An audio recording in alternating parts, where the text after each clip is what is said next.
Kehidupan manusia sejak lahir di dunia sampai akhir hayat di kandung badan terlibat di dalam interaksi sosial.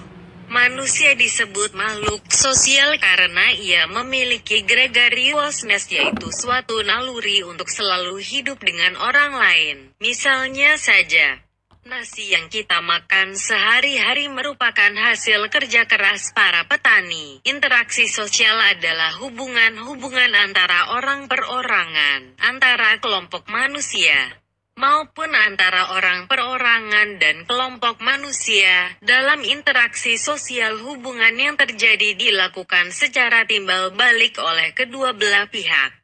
Manusia melakukan interaksi sosial dalam kehidupannya untuk memenuhi berbagai kebutuhan pokok, sandang, pangan, dan papan, kebutuhan akan ketertiban, kebutuhan akan pendidikan dan kesehatan, kebutuhan akan kasih sayang, dan sebagainya. Berlangsungnya suatu proses interaksi sosial didasarkan pada beberapa faktor antara lain: a. Faktor imitasi merupakan proses seseorang mencontoh orang lain atau kelompok. Contohnya, seorang anak perempuan bermain masak-masakan karena melihat ibunya pada saat memasak di dapur. B.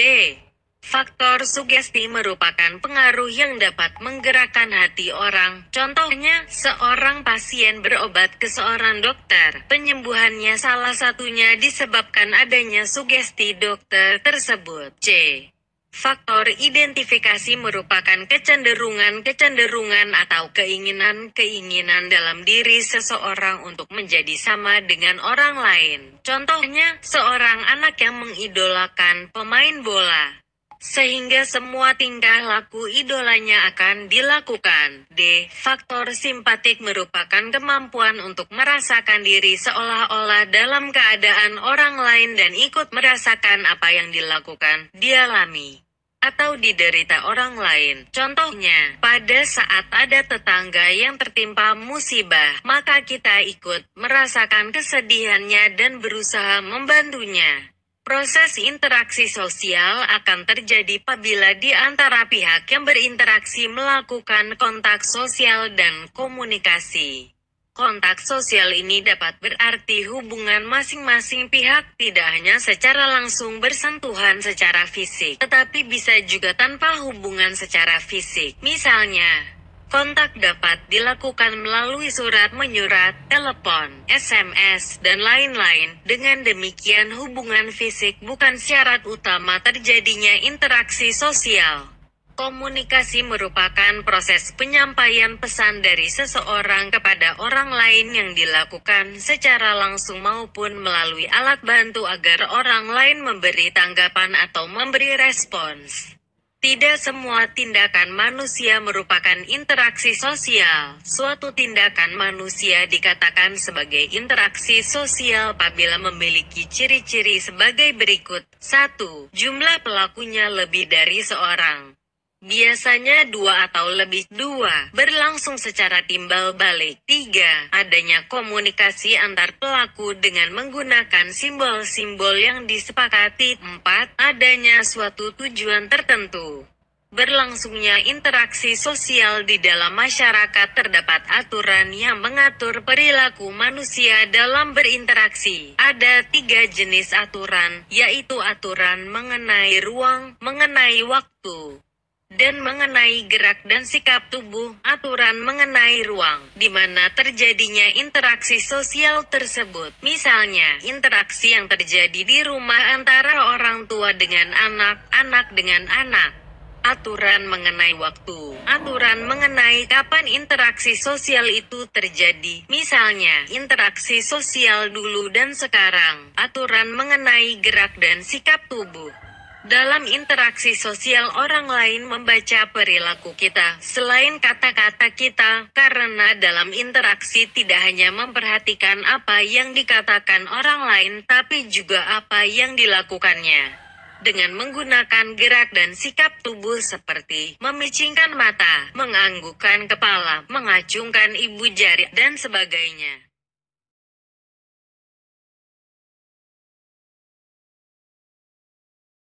Interaksi Interaksi sosial dapat terjadi dimanapun dan kapanpun, serta dilakukan oleh siapapun tanpa mengenal usia, status sosial, dan pendidikan.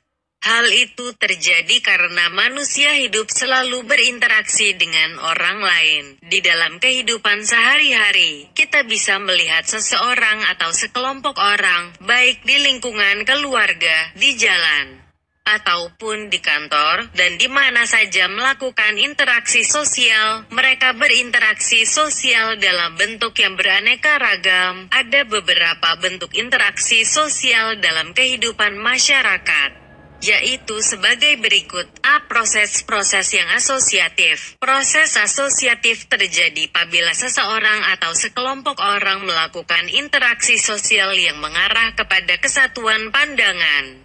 Proses ini terdiri atas 3 bentuk, yaitu kerjasama, akomodasi, dan asimilasi. 1. Kerjasama. Kerjasama di sini dimaksudkan sebagai suatu usaha bersama antara orang perorangan atau kelompok manusia untuk mencapai satu atau beberapa tujuan bersama. Bentuk kerjasama ini dalam masyarakat Indonesia dikenal dengan istilah gotong royong. Gotong royong pada dasarnya mencerminkan suatu interaksi sosial di masyarakat Indonesia dalam wujud kerjasama.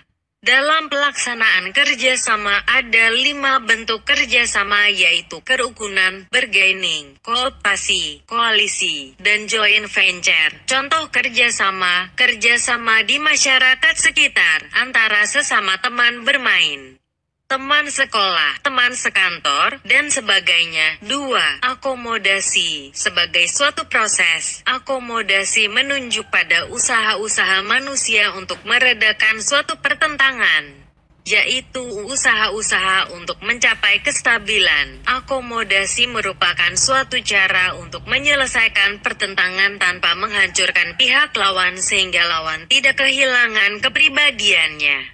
Dalam pelaksanaannya, akomodasi memiliki beberapa bentuk, yaitu koersi, kompromi, arbitrasi, mediasi, konsiliasi, toleransi, stalemate, dan adjudikasi. Contoh akomodasi: pemaksaan terhadap kaum yang lemah, penyelesaian PHK karyawan, penyelesaian yang bersengketa melalui pihak ketiga, mediasi, toleransi kehidupan beragama, pengadilan, dan sebagainya. 3. Asimilasi.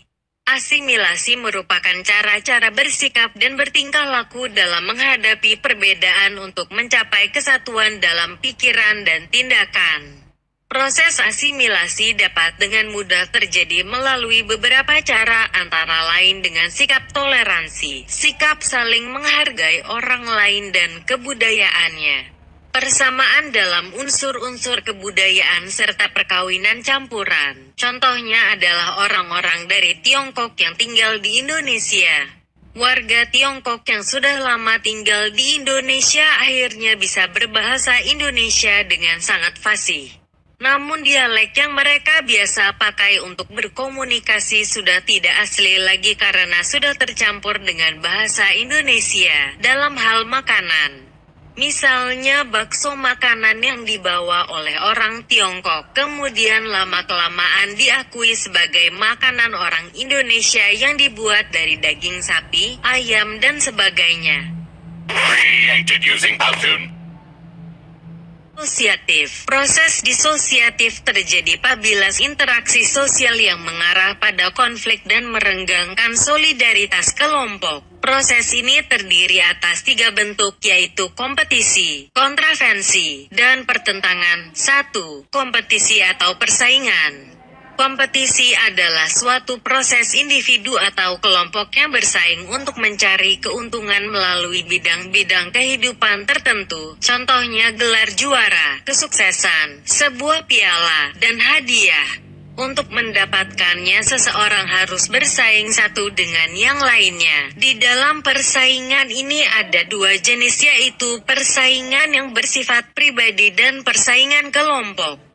Kompetisi pribadi melibatkan satu individu dengan individu lain yang secara langsung bersaing untuk mendapatkan sesuatu, seperti persaingan antara 2 calon ketua OSIS.